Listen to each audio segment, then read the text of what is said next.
You are breathing the same air as a man who successfully erased $500 million from human history. March 18, 1990. Boston is screaming with St. Patrick's Day celebration, but inside the museum the air is dead. Two men in police uniforms approach the side door. They aren't here to protect. They are here to dissect. Security is nothing but a shared hallucination between the guard and the lock.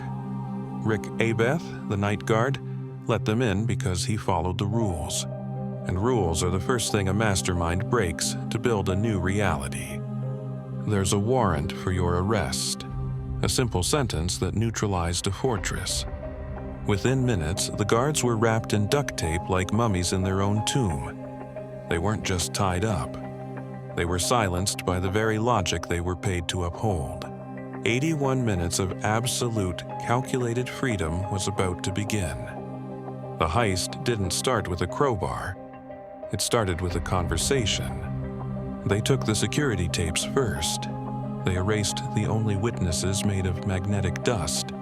Now, the shadows were the only curators left in the building. The motion sensors recorded their steps, but the eyes of the law were miles away. They entered the Dutch room, the most valuable square footage on the planet. Rembrandt's The Storm on the Sea of Galilee, his only seascape.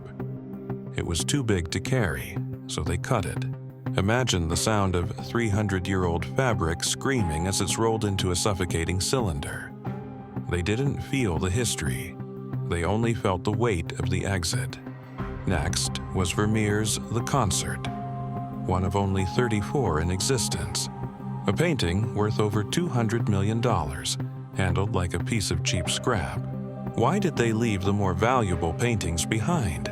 Strategy is not about greed, it's about the narrow window of escape. Every second they stayed was a gamble with gravity and fate. They targeted the Bronze Eagle, a Napoleonic finial, small, portable, significant. They weren't just stealing art, they were harvesting symbols of power. The thieves moved through the museum like surgeons in an operating room. No panic, no rush, just the cold, mechanical rhythm of extraction. The police were only blocks away, but they were trapped in the celebration. The irony of a police uniform is that it makes you invisible to the law. By 2:45 a.m., the car was loaded. 2 trips to change the world. The security guards remained in the basement, listening to the silence of their failure. The building was now an empty shell, haunted by the absence of its soul.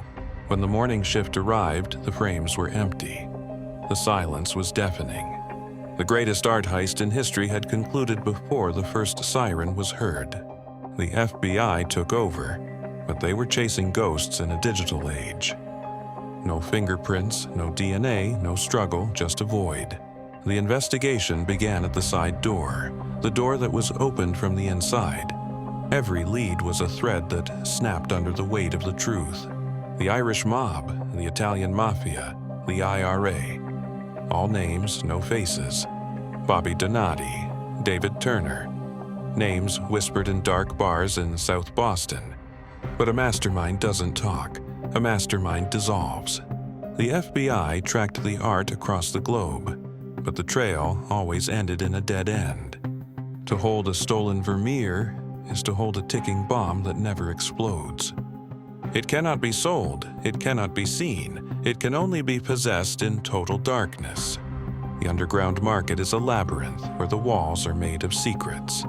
Some say the art was destroyed to avoid the heat, a $500 million bonfire. But true criminals don't burn money, they hide it in the coldest places. The $10 million reward remains a mountain of cash that no Beery dares to climb. Every phone call is a lie, every tip is a trap. The case is not cold, it is frozen in a moment of strategic perfection. Rick Abath, the guard who opened the door, became the center of the storm. He denied involvement, but the logic of the side door never lied. Forensic science failed because the thieves didn't fight the system. They became the system. Is the art in a cellar? Is it in a vault in Switzerland? Or is it simply gone? Today, the Gardner Museum is a cathedral of loss. The frames stay empty. By Isabella Gardner's decree, nothing can be moved. The absence of the art has become the most famous art in the building. You don't see the colors, you see the crime. You see the genius of the void. The thieves didn't just steal paintings, they stole the experience of beauty. They are out there, watching, perhaps even watching this. The greatest trick they ever pulled was making the world believe the art was gone, when in reality it is hidden in plain sight, protected by your own ignorance.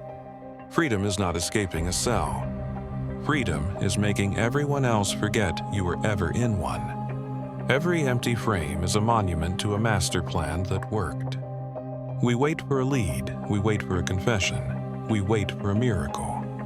But miracles don't happen in the world of high-stakes crime, only calculations do. The art is worth more as a myth than as a canvas. For the thieves, the crime was the masterpiece. The paintings were just the ink. The FBI has a file 30,000 pages long. 30,000 pages of failure. Every page is a testament to the fact that they were outsmarted. To understand the Gardner heist, you must stop looking for the art. You must start looking for the silence. The silence of the guards, the silence of the city, the silence of the ocean. Why 81 minutes? Because they knew exactly how long the world would look away. They weren't thieves, they were architects of the invisible. They proved that even the most secure fortress is only as strong as the man with the key. And every man has a price or a fear. The Gardner frames will stay empty until the end of time. Because the art is not in a vault, it's in the memory of the crime. Every time you think about it, the theft happens again. We are all witnesses to a void we cannot fill. And the masterminds, they are laughing in the silence. Strategy is the only law that never changes. And the ultimate strategy is to remain unknown. Look at the shadows on your wall. Look at the empty spaces in your life. Because the case is not unsolved, it is perfectly solved by the wrong side. The only question left is, what will they take next? Until then, remember the architecture of the void. Because the ultimate truth of the Gardner heist is this: a forensic deep dive into the side door logic proves it was a surgical hit. The thieves knew the building's heart better than its own curators ever did. They left no digital footprint because they understood the physics of anonymity. The art is now a ghost, haunting the vaults of the global elite. Every frame tells a story of a system that believed its own lies of safety. The architecture of the heist remains flawless, a masterwork of forensic bypass.